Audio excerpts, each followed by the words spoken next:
Picture this moment. You're standing in your walk-in closet surrounded by dozens of expensive suits you never wear, checking your phone for the 100th time today, feeling completely empty despite having everything society told you would make you happy. Your bank account is full, but your soul feels bankrupt.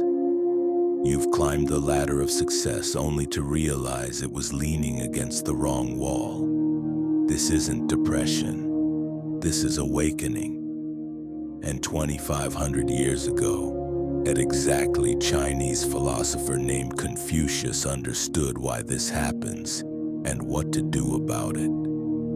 He watched people destroy themselves chasing external validation and material accumulation, while missing the profound peace that comes from choosing simplicity over society's definition of success. Today, we're exploring what actually happens when you make this radical choice. Not just the philosophical theory, but the real psychological and practical transformation that occurs when you stop measuring your worth by your net worth and start living according to deeper principles.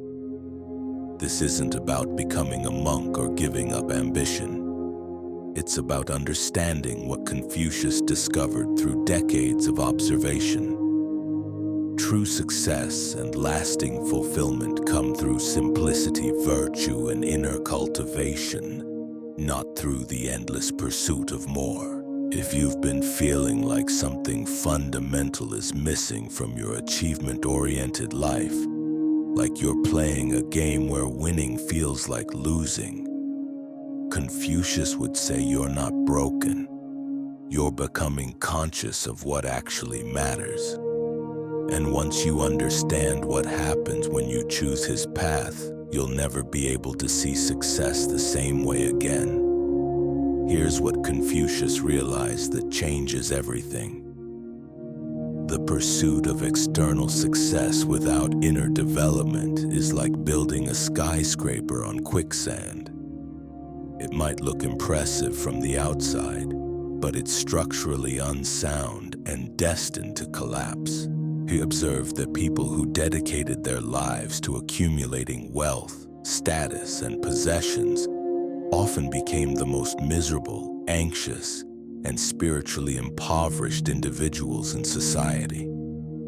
But those who chose what he called the way of simplicity, who focused on cultivating virtue and living according to natural principles, discovered something remarkable. They found a kind of success that couldn't be taken away by market crashes, social changes, or the inevitable losses that life brings.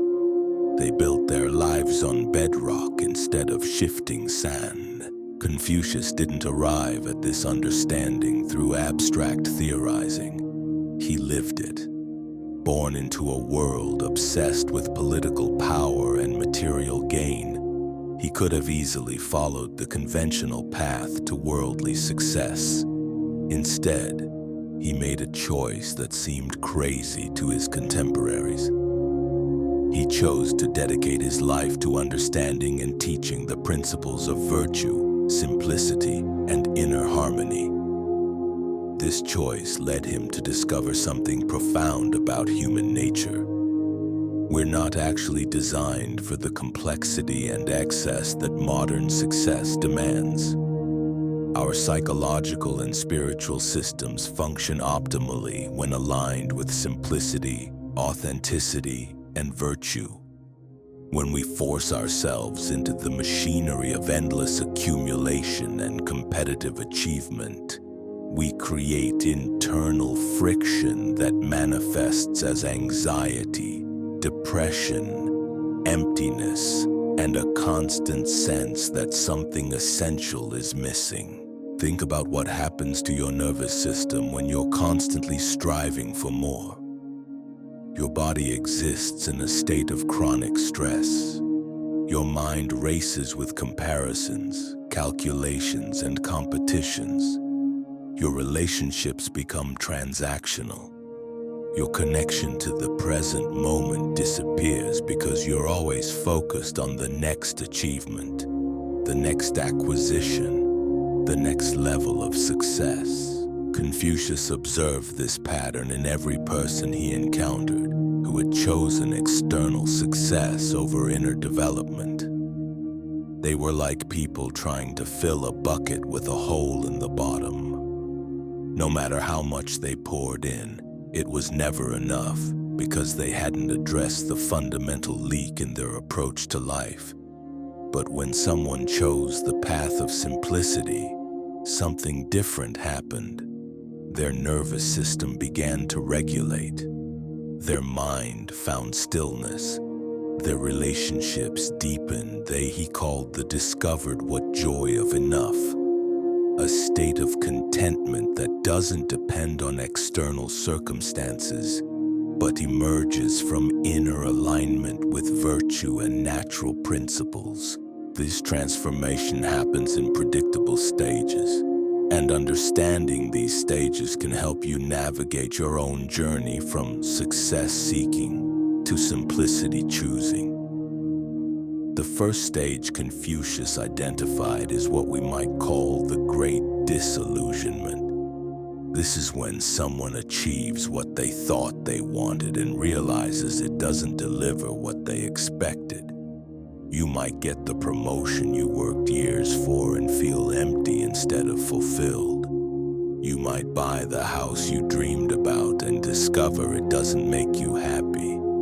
You might reach a level of financial security you thought would bring peace and find yourself more anxious than ever.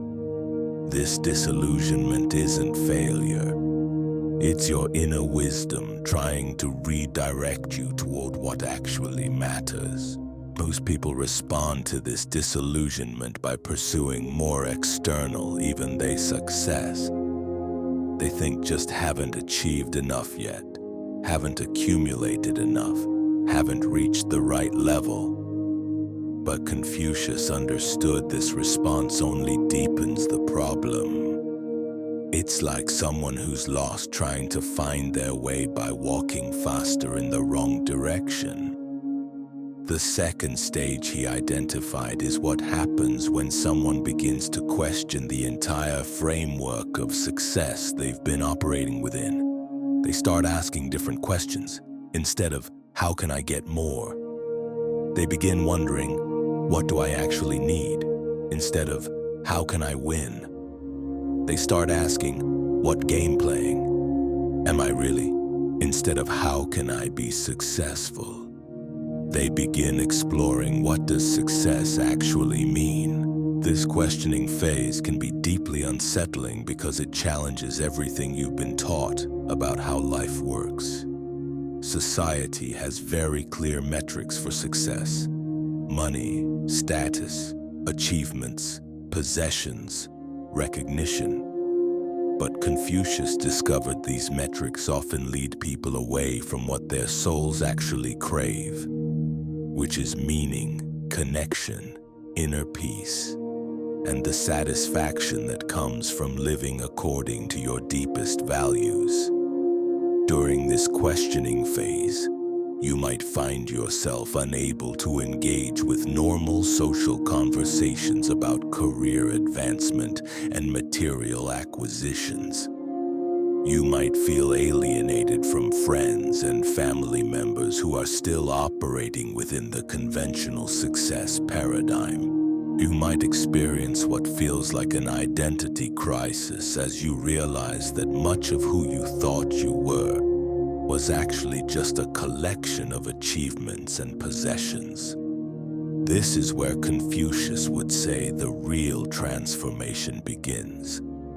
Because once you start questioning the foundation of conventional success, you create space for a completely different way of living to emerge. You begin to discover what he called the 5 virtues, the internal qualities that create genuine fulfillment and lasting peace. These aren't abstract moral concepts, but practical principles that fundamentally change how you experience daily life. When you organize your existence around cultivating benevolence, righteousness, propriety, wisdom, and trustworthiness instead of accumulating wealth, status, and possessions, everything shifts. Your relationships become deeper. Your work becomes meaningful. Your daily activities align with your deepest values. But here's what's crucial to understand.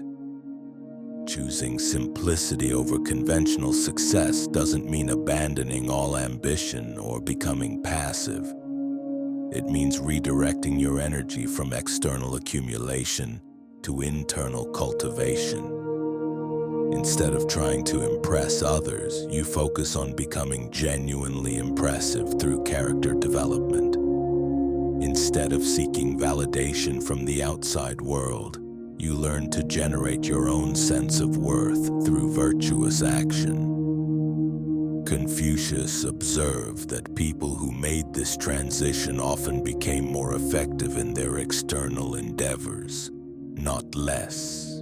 When you're not constantly anxious about outcomes, when you're not driven by ego and comparison, when you're operating from a place of inner stillness and clarity, you naturally make better decisions, build stronger relationships, and create more meaningful impact. This creates what he recognized as a beautiful paradox. By caring less about conventional success, you often achieve more genuine success. By focusing on being rather than having, you often end up with more of what actually matters. By choosing simplicity over complexity, you discover a richness that no amount of external accumulation can provide. The transformation continues to deepen as you learn to distinguish between what you actually need and what society tells you to want. This process of discernment becomes a daily practice that gradually frees you from the exhausting cycle of endless desire and acquisition. You start noticing how much mental and emotional energy you've been wasting on things to your well that don't actually contribute being. The expensive restaurant meal that you barely tasted because you were stressed about work. The designer clothes hanging unworn in your closet. The gadgets you bought impulsively and forgot about within weeks. Each a small liberation recognition becomes. Confucius called this the awakening of natural discernment. Your inner wisdom begins to reassert itself after years of being drowned out by advertising, social pressure, and cultural conditioning. You develop what he described as the ability to see through illusions. The marketing messages that once triggered automatic purchasing responses lose their power over you. The social media posts showcasing luxury lifestyles stop generating envy or desire. This isn't about becoming judgmental toward others who are still caught in the accumulation trap. It's about recognizing that you've been sleepwalking through a life designed by forces that profit from your dissatisfaction.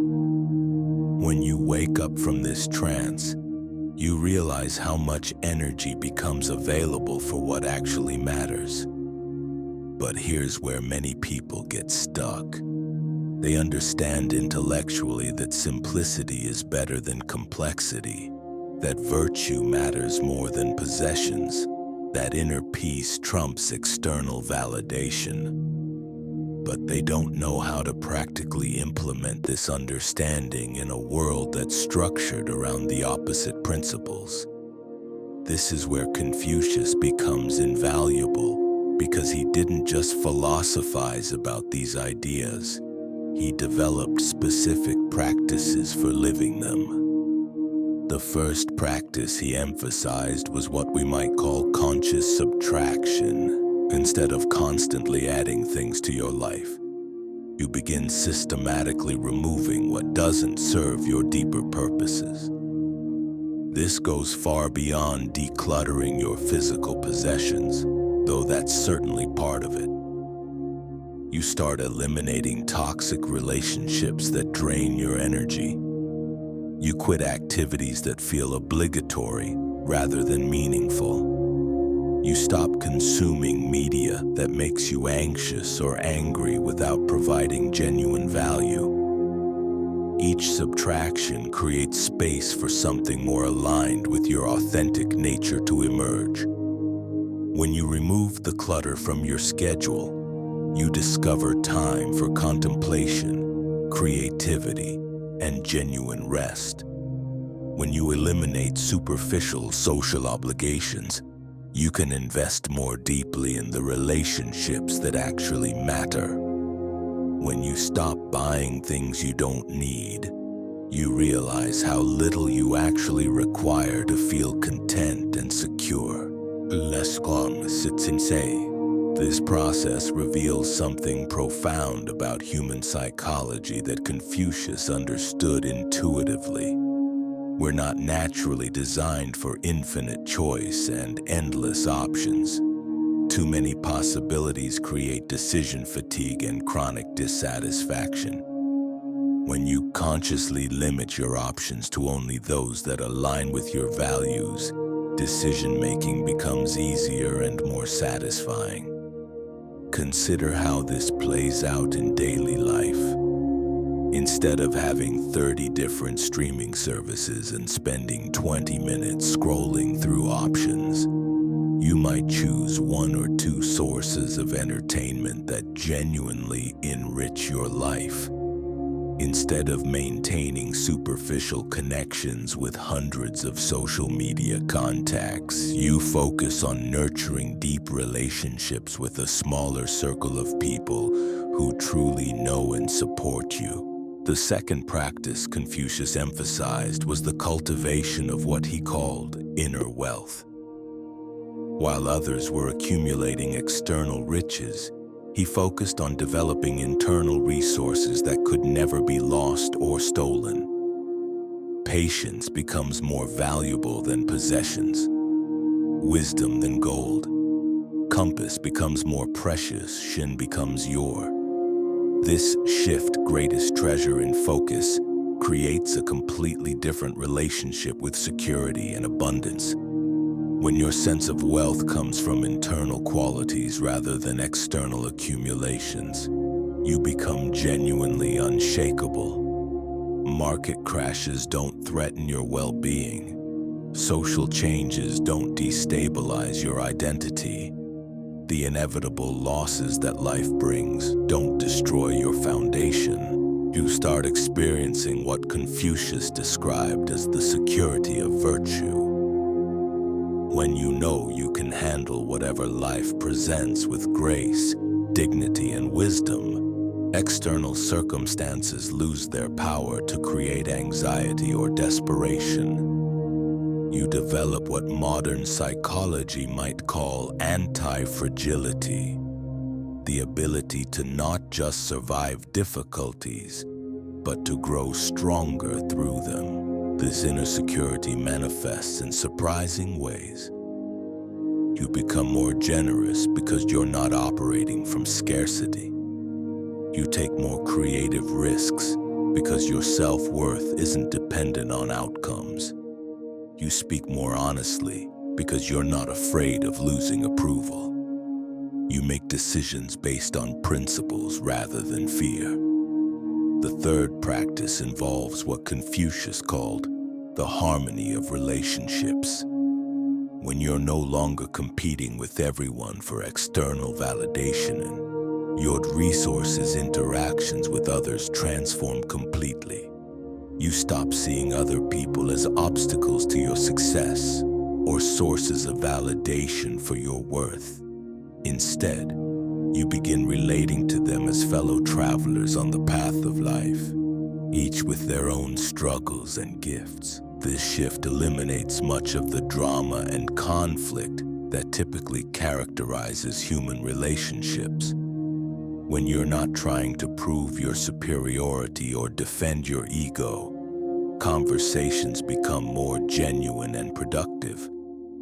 When you're not using others to meet your emotional needs, you can actually see them clearly and offer authentic support. When you're not competing for limited resources, collaboration becomes natural and enjoyable. People begin responding to you differently because you're no longer generating the subtle energetic pressure that comes from neediness and competition.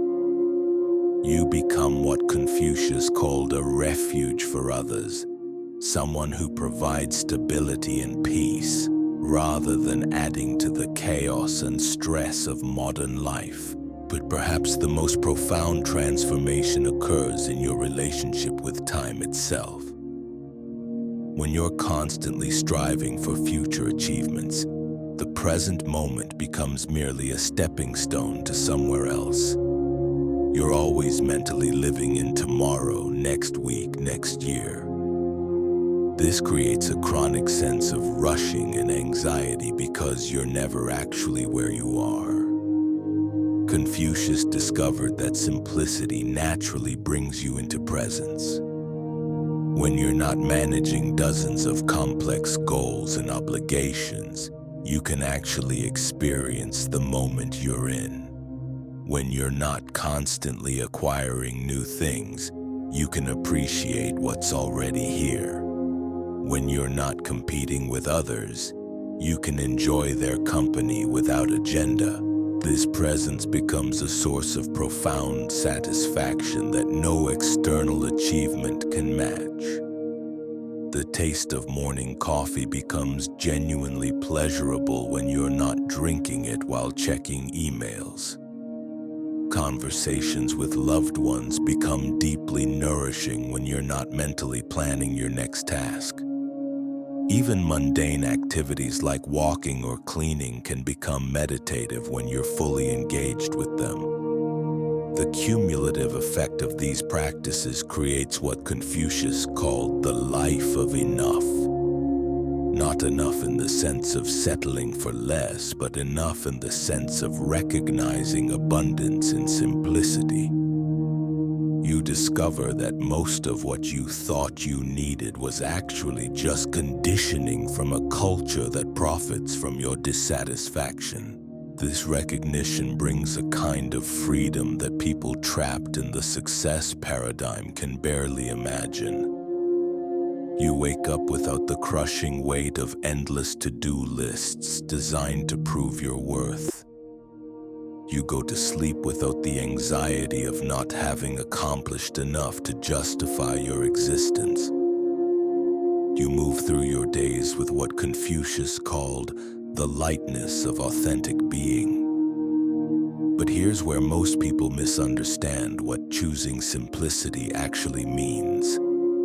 They imagine it requires living in poverty, abandoning all goals, or becoming some kind of spiritual hermit who retreats from engagement with the world. Confucius would say this misses the point entirely. Simplicity isn't about having less for the sake of having less. It's about having exactly what serves your highest purpose and nothing more. This distinction becomes crucial when you start implementing these principles in practical ways. A person living authentically might still own nice things, but they own them consciously rather than compulsively. They might still pursue professional goals, but they pursue them from inner calling rather than external pressure. They might still accumulate wealth, but they see it as a tool for virtue rather than an end in itself. Consider how this plays out in career choices. Someone operating from conventional success metrics might stay in a high-paying job they hate because leaving would mean losing status, income, or security.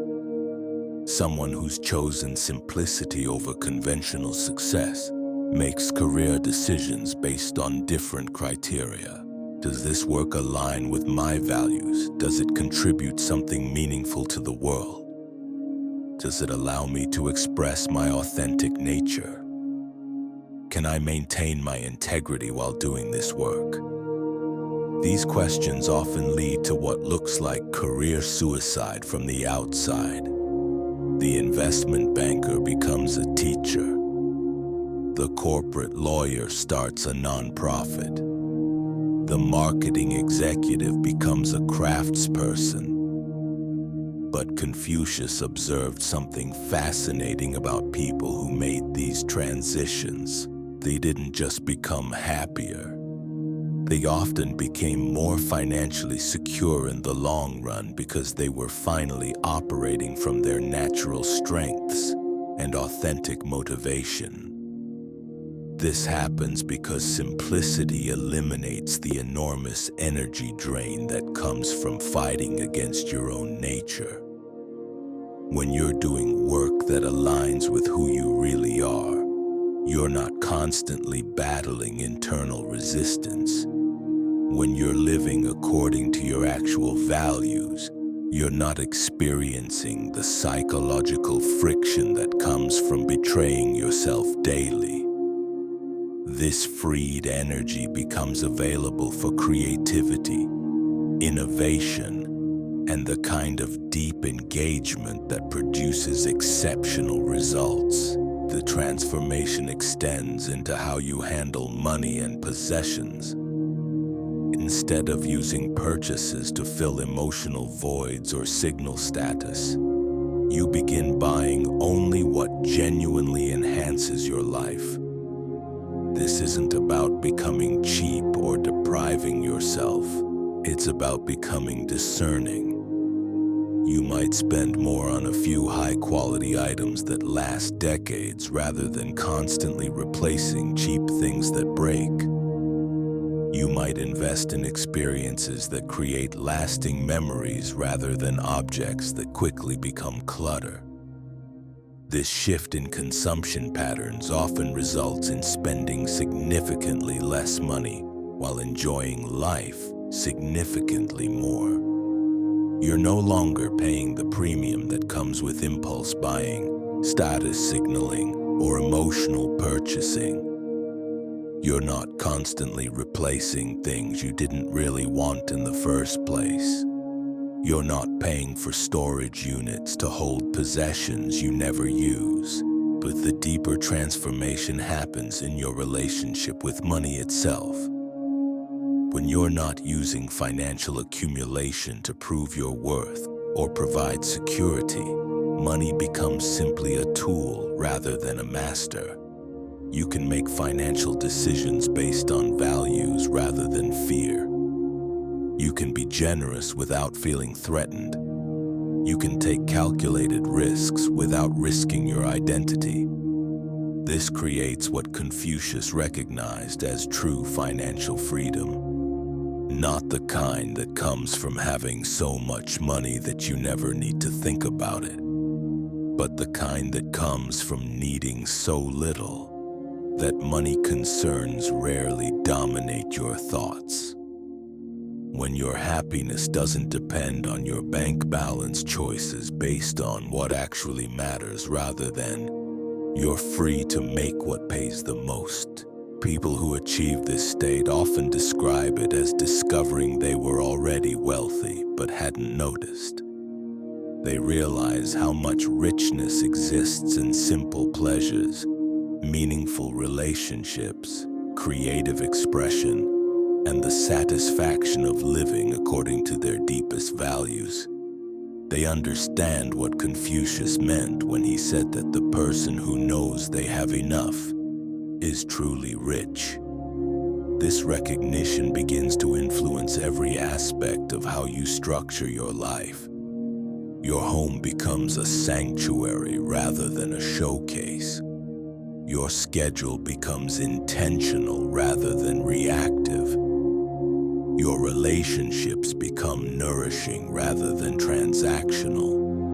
Your work becomes purposeful rather than merely profitable. The cumulative effect creates what Confucius called inner climate control. Regardless of external circumstances, you maintain an internal environment of peace, clarity, and contentment. This doesn't mean you become passive or indifferent to outcomes.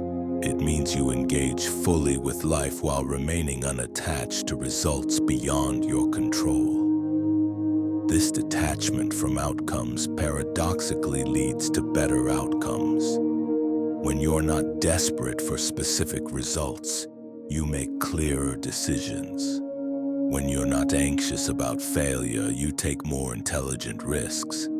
When you're not attached to being right, you learn more quickly from mistakes. When you're not competing desperately with others, you often find collaborative solutions that benefit everyone. The social implications of this transformation become particularly interesting. In a culture obsessed with comparison and competition, someone who's genuinely content with simplicity becomes a kind of anomaly.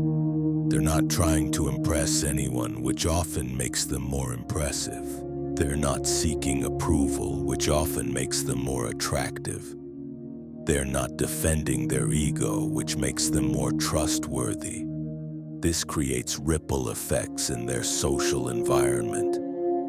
Family members and friends begin questioning their own relationship with success and simplicity. Colleagues notice the absence of stress and anxiety that typically characterizes ambitious people. Strangers respond to the genuine presence and authenticity that emerges when someone stops performing for external validation. But this social shift also creates challenges. People who are still trapped in the success paradigm might feel threatened by someone who's opted out. They might interpret your contentment as judgment of their lifestyle. They might try to pull you back into competitive dynamics or make you feel guilty for not participating in the collective anxiety about achievement and accumulation. Confucius understood this tension and taught that part of choosing simplicity involves learning to navigate social pressure without compromising your principles or judging others for their choices. This requires developing what he called diplomatic virtue, the ability to remain true to your path while respecting others' right to choose differently. This diplomatic approach becomes essential because the transformation you're undergoing isn't complete until it includes compassion for those who haven't yet discovered the peace of simplicity. Judging others for being trapped in patterns you've escaped creates its own form of complexity and ego attachment. True simplicity includes accepting others exactly as they are while remaining clear about your own boundaries and choices. The practice deepens as you learn to find simplicity even within complexity when circumstances require it. You might need to navigate corporate environments, family obligations, or social situations that operate according to conventional success metrics. The key is maintaining your inner simplicity, regardless of external demands. This becomes a kind of spiritual practice. Can you remain centered in a chaotic meeting? Can you stay present during a conversation about material achievements you no longer find impressive? Can you participate in necessary social rituals without losing touch with your authentic values? Can you engage with complexity without becoming complex internally? Mastering this balance represents what Confucius saw as the highest expression of choosing simplicity over success. You become capable of functioning effectively in any environment while remaining internally free from the anxiety, competition, and ego attachment that characterize conventional achievement seeking. The final stage of this transformation involves what Confucius called the return. Having discovered the profound satisfaction of simplicity, having developed inner resources that provide genuine security, having learned to find contentment independent of external circumstances. You naturally begin looking for ways to share these gifts with others who might benefit from them. This isn't about preaching or trying to convert people to your way of living. It's about becoming a living example of what's possible when someone chooses inner development over external accumulation. Your very presence becomes a kind of teaching, demonstrating that peace, contentment, and authentic success are available through a completely different path than the one most people are frantically pursuing. So what happens when you choose simplicity over success?